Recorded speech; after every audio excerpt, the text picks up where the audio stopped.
25 years ago, my family had a wholesale business in Manchester, and we all worked together very closely, warm-heartedly, and we were trading out of Leicester for 25 years, it must be at least. Okay, so I'm just going to give you a little timeline before I ask my question. So in 2010, Channel 4 Dispatches undertook an undercover investigation which exposed poor conditions in the factories in Leicester. In 2015, the University of Leicester undertook some research which showed that the majority of garment workers were paid below the minimum wage. 2 years later, in 2017, Dispatches went back to Leicester and they discovered that workers were being paid less than half the national living wage and working conditions posed a fire risk. In April of that year, a joint select committee in these Houses of Parliament on human rights visited Leicester and reported that labour rights abuses are endemic in the city. In October of that year, Sir David Metcalfe, who was referred to under the previous panel, was then the Director of Labour Market Enforcement. He put forward specific recommendations to establish a Leicester textiles compliance pilot. In 2018, the Financial Times, another newspaper, undertook an investigation which exposed how Leicester's garment industry had become detached from UK employment law, described it as a country within a country, and one factory owner said £5 an hour is considered the top wage. Then in July of this year, the Sunday Times, another newspaper, exposed once again the poor working conditions and underpayment of workers in factories, and these were factories specifically linked to your group. So how could your board, which you chair in executive capacity, respond to that Sunday Times statement by saying that you were shocked and appalled with the allegations of exploitation in Leicester? We were shocked and appalled, that's why we said it. I mean, we're not making things up here. We floated the business in 2014. Until then we were an independent business. In 2014, we floated this business.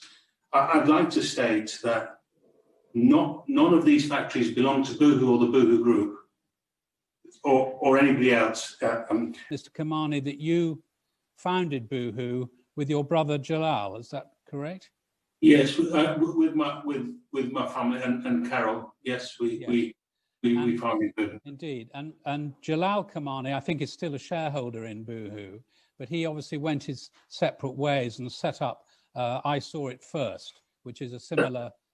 That's over 5 years ago, 4 years ago. Okay, but I understand that your brother is associated through other co-directorships with a company which has been widely reported on as Morfray Limited, which is a factory and supplier to I Saw It First. Has it also been supplier to Boohoo? It has in the past, but we have no links with any of those factories anymore. Zero links. And when did that finish, that link?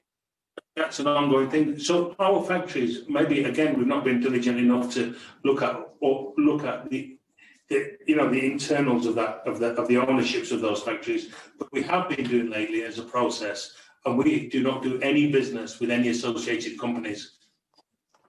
Okay, that's since when? Because it appears as though you were being supplied by Morfray when they were allegedly paying substantially below the living wage. Yeah, we still deal with certain companies that we're trying to eliminate, but we don't have any business with any of those factories any longer. Okay, thank you. I'm just going to move on to the I would just like to state again that myself or the Boohoo Group do not own any factories or any written contracts on partnerships with any factory or other business in Leicester. Okay, and that applies to, the directors of Boohoo. Does it apply to other family members? Yes, to my immediate family, yes. My immediate family, yes, of course. Thank you. Factories are independent factories. You can only do this collaboratively. So if the factory or the factory owner is dishonest, it'll make it difficult. If we can all work together collaboratively, only then we can make everything good. Again, we can't do this on our own. This is a collaborative process. What we're talking about here is complete transparency. We support complete transparency. And them joining trade unions is not, I can't do that because it's their factories, they are independent factories. If I may, obviously our code of conduct supports the rights of any of our workers, any of the workers within a supplier to associate, to form an association if they require. That's one of the principles of our code of conduct. Well, could I ask you then, as the chief executive, are you aware of any garment factory in Leicester that recognises a trade union?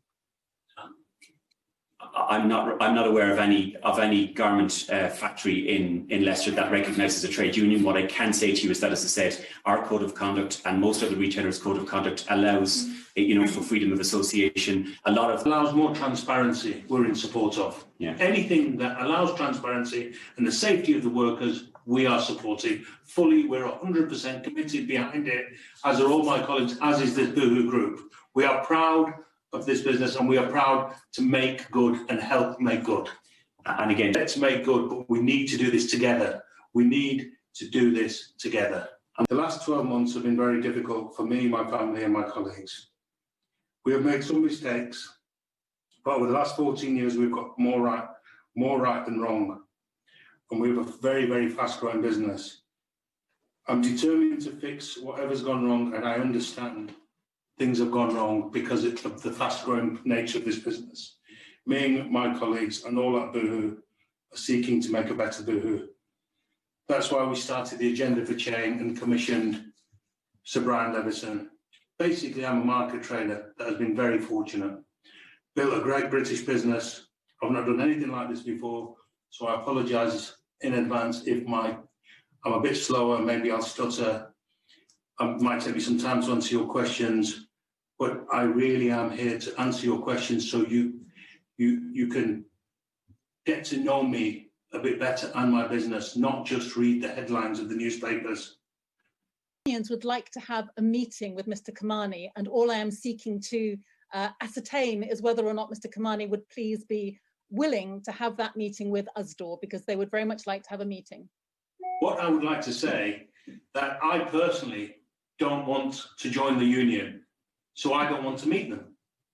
I think you have rather more responsibility than just your own individual union membership, though, Mr. Kamani. I think it's they're asking to meet me. Point about the democratization of workplaces, and unions have a key role to play. So I would love you to just be able to say that you would be willing to meet to discuss that.